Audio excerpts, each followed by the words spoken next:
Good Wednesday morning, everyone, and welcome into today's daily Bible reading for July the 19th. Today we are reading together in the text of 1 Samuel chapter 7 and 1 Samuel chapter 8. We're going to have the return here in 1 Samuel chapter 7 of Samuel. He is going to arrive back on the scene. We're going to see things go pretty well. Things were decent before Samuel left, and things are going to be better now that Samuel returns. We're going to see a return of the people to desiring to be followers of Yahweh. So let's pick up in the text here of 1 Samuel chapter 7. Remember, the ark in the previous chapters has been taken. It has now been returned. And we see at the beginning of 1 Samuel chapter 7, verse number 1, which again, I think is a really poor chapter break. Should have backed it up or should have pushed it forward one more verse, should have allowed chapter 7, verse number 1 to be with chapter 6. But we read that the people of Kiriath Jearim came for the ark of Yahweh and took it to Abinadab's house on the hill. They consecrated his son Eleazar to take care of it. So that's completion of the ordeal concerning the Ark of the Covenant being taken and recovered. So now we're going to see what takes place in verse number 2, which tells us that about 20 years has passed since the previous story. Again, I don't know why the chapter break is where it is here, but be that as it may, picking up reading here in 1 Samuel chapter 7 and verse number 2.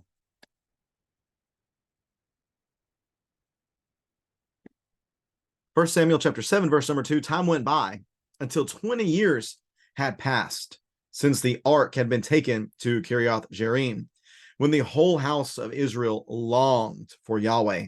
Samuel told them, if you are returning to Yahweh with all your heart, get rid of the foreign gods and the Ashtoreths that are among you. Set your hearts on Yahweh and worship him only. Then he will rescue you from the Philistines. So the Israelites removed the Baals and the Ashtoreths and only worshipped Yahweh. Samuel said, gather all Israel at Mizpah, and I will pray to Yahweh on your behalf. When they gathered at Mizpah, they drew water and poured it out in Yahweh's presence. They fasted that day, and there they confessed, we have sinned against Yahweh. And Samuel judged the Israelites at Mizpah. When the Philistines heard that the Israelites had gathered at Mizpah, their rulers marched up toward Israel. When the Israelites heard about it, they were afraid because of the Philistines. The Israelites said to Samuel, don't stop crying out to Yahweh, our God, for us, so that he will save us from the Philistines. Then Samuel took a young lamb and offered it as a whole burnt offering to Yahweh. He cried out to Yahweh on behalf of Israel, and Yahweh answered him. Samuel was offering the burnt offering as the Philistines approached to fight against Israel. Yahweh thundered loudly against the Philistines, and that day, Yahweh thundered loudly against the Philistines that day and threw them into such confusion that they were defeated by Israel. Then the men of Israel charged out of Mizpah and pursued the Philistines, striking them down all the way to a place below Beth-kar. Afterward, Samuel took a stone and set it upright between Mizpah and Shin. He named it Ebenezer, explaining, Yahweh has helped us to this point. So the Philistines were subdued and did not invade Israel's territory again. Yahweh's hand was against the Philistines all of Samuel's life. The cities from Ekron to Gath, which had been taken from Israel, were restored. Israel even rescued their surrounding territories from Philistine control. There was also peace between Israel and the Amorites. Samuel judged Israel throughout his life. Every year he would go on a circuit to Bethel, Gilgal, and Mizpah, and would judge Israel at all these locations. Then he would return to Ramah because his home was there. He judged Israel there, and he built an altar to Yahweh there. When Samuel grew old, he appointed his sons as judges over Israel. His firstborn son's name was Joel, and his second son was Abijah. They were judges in Beersheba. However, his sons did not walk in his ways. They would turn toward dishonest prophets, took bribes, and perverted justice. So all the elders of Israel gathered together and went to Samuel at Ramah. They said to him, look, you are old, and your sons do not walk in your ways. Therefore, appoint a king to judge us the same way as all the other nations have. When they said, give us a king to judge us, Samuel considered their demand wrong, so he prayed to Yahweh. But Yahweh told him, listen to the people and everything they say to you. They have not rejected you. They have rejected me as their king. They are doing the same thing to you that they have done to me since the day I brought them out of Egypt until this day, abandoning me and worshiping other gods. Listen to them, but solemnly warn them and tell them about the customary rights of the king who will reign over them. Samuel told all of Yahweh's words to the people who were asking him for a king. They said, these are the right, or he said, these are the rights of the king who will reign over you. He will take your sons and put them to his use in his chariots, on his horses, or running in front of his chariots. He can appoint them for his use as commanders of thousands or commanders of 50s, to plow his ground and reap his harvest, or to make his weapons of war and the equipment for his chariots. He can take your daughters to become perfumers, cooks, and bakers. He can take your best fields, vineyards, and olive orchards and give them to his servants. He can take a tenth of your grain and your vineyards and give them to his officials and servants. He can take your male servants, your female servants, your best cattle, and all your donkeys and use them for his work. He can take a tenth of your flocks, and you yourselves can become his servants.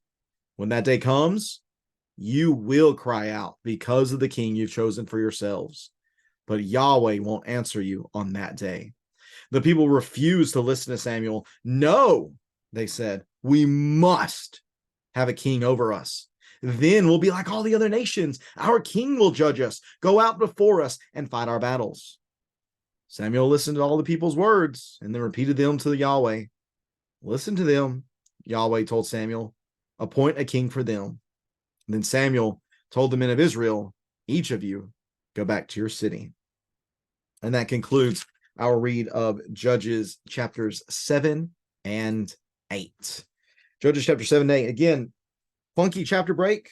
Probably going to be better here in chapter 7, verse number 2, because we're told that from the end of chapter 7, verse number 1, into chapter 7, verse number 2, 20 years has passed since the ark has found its way to Kiriath Jearim. And the text tells us that during this time, it seems the people of Israel began to long for Yahweh.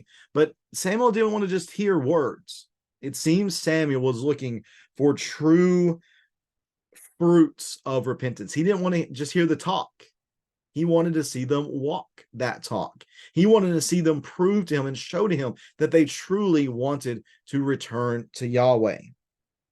So here's the test. If you really want to return to Yahweh, if you really want to enjoy his favor, then you must get rid of the foreign gods. You must get rid of the Baals. You must get rid of the Ashtoreths. You must get rid of all this and worship only Yahweh. Get rid of everything else. And that's what they end up doing.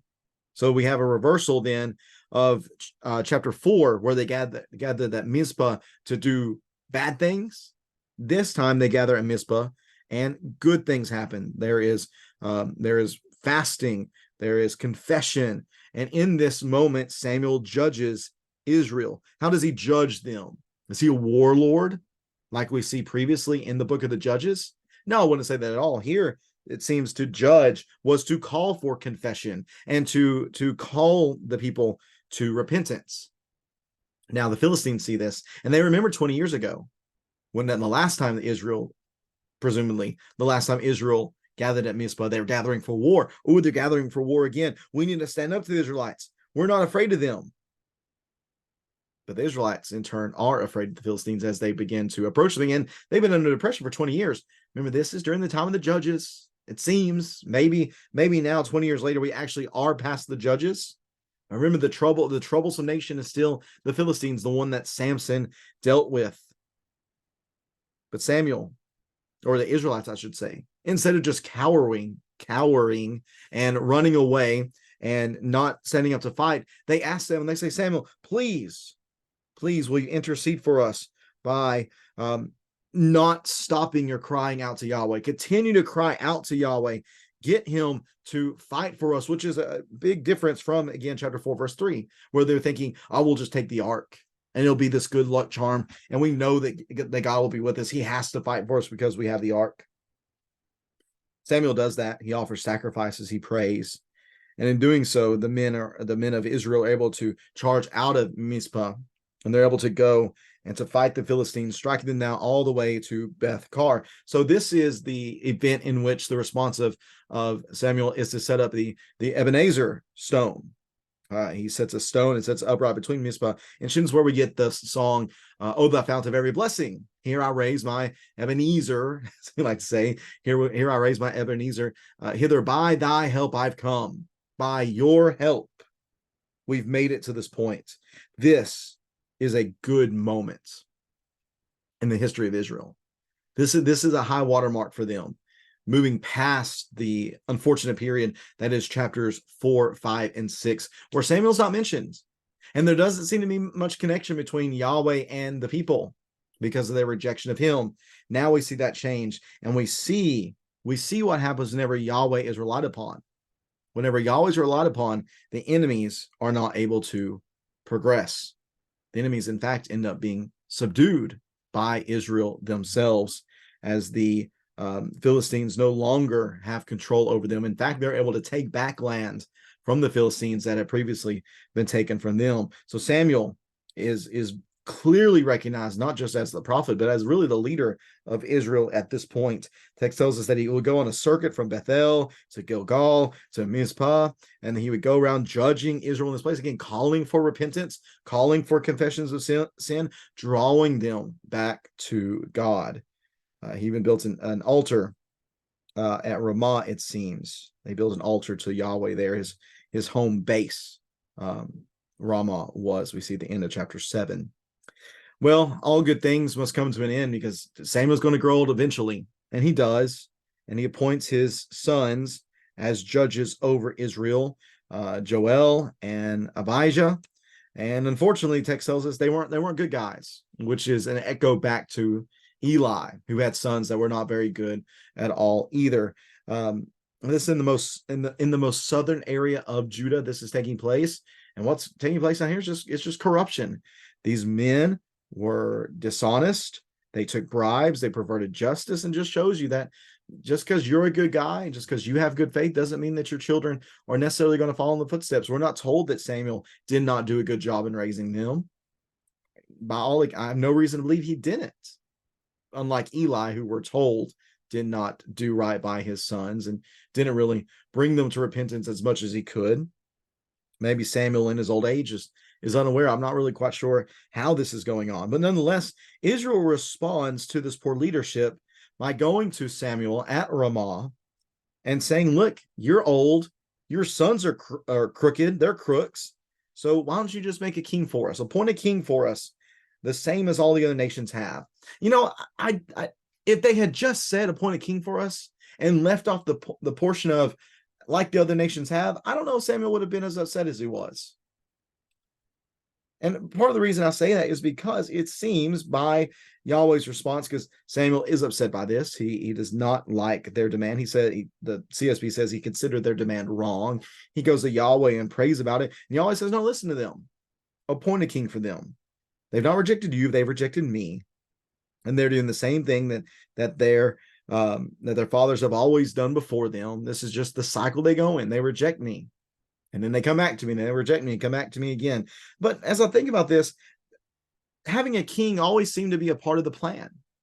Having a king always seemed to be a part of the plan, I believe. Deuteronomy 17 and verses 14 through 20 talks about how a king for Israel should have been expected. And in fact, I'm going to say that this was what God wanted all along, was for them to have a king, but he wanted them to have a king on his terms. That he would appoint a king, that he would appoint the king that he wanted to appoint. That he would appoint a king who would be his representative as his image on earth. As we are all imagers, the king especially would be expected to image God and to represent him in every way and to be a follower of the covenant. Even they were expected to write the covenant. In fact, I believe that's what's being discussed in Deuteronomy chapter 17. But here the people were impatient. Again, part of that might be the fact that Samuel's sons weren't that great, and Samuel's getting old, and they're seeing the writing on the wall. We need somebody good. Samuel, you please appoint a king. But the people are impatient. Even as Samuel goes through and talks about the things that kings are going to do, again, use the people as king. He has authority to use the people. The people don't want to hear about that. They don't want to hear about the fact that whenever things are difficult and you cry out to God because this is the king that you chosen for yourself, that Yahweh's not going to listen to you. They don't care. They refuse to listen. They have hard hearts in this moment. We don't care. And then they emphasize again, we must have a king over us, and then we will be like all the other nations. Our king will judge us, go out before us, and and fight our battles. That's the issue. The issue again is they're not waiting on Yahweh's time. They're not allowing Yahweh to bring all this about. They're making the demand. And guess what? They're going to end up getting a king that's a lot like them. That's the unfortunate reality of Israel's first king, Saul, is that he was a king that the people deserved.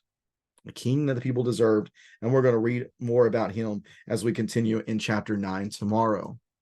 So just think for a second, just about the drastic change from chapters 4, 5, and 6 into chapter 7. 4, 5, and 6, it is defeat, it is failure, it is despair. Yet we turn the page in 20 years to chapter 7, and we see success. We see victory. We see them overcoming the enemy. What's the difference? The difference is they surrender to Yahweh. They humble themselves before Yahweh. Then what's the difference from chapter 7 to chapter 8? Where warnings are thrown out, they're not surrendering to Yahweh. They're not humbling themselves for Yahweh. They're wanting to push the envelope. They're wanting to pull the strings. They want to make things happen in their time. So friends, I encourage you, please, to allow God to work things out in his time. We need to humble ourselves before God. Allow him to work things out according to his ultimate perfect wisdom. We don't need to push things ourselves. We just need to be patient and do as the song says, wait upon the Lord. But really, what does wait mean? It really means trust. Trust in the Lord, and things will work themselves out just fine. Israel needed to do that. When they did it, they succeeded. When they didn't do it here in chapter 8, they're going to get what they deserved, which is a pretty crummy king. When in fact, they could have just waited for God's king to come, a king like David. We're going to see him as we continue on throughout the story here of 1 Samuel. If you have any questions or comments about this text, please, I invite you to leave that in the comment section below, and I'll do my best to address those or have a good conversation with you about those things. I appreciate you taking time to read along with me today. Looking forward to being with you tonight for our continued special study with Jim Jonas, and look forward to reading with you again in the morning as well as we look at chapter 9 tomorrow as King Saul is introduced into the story. Very much looking forward to reading that with you then and continuing our read through 1 Samuel. Hope to see you then. Take care. God bless.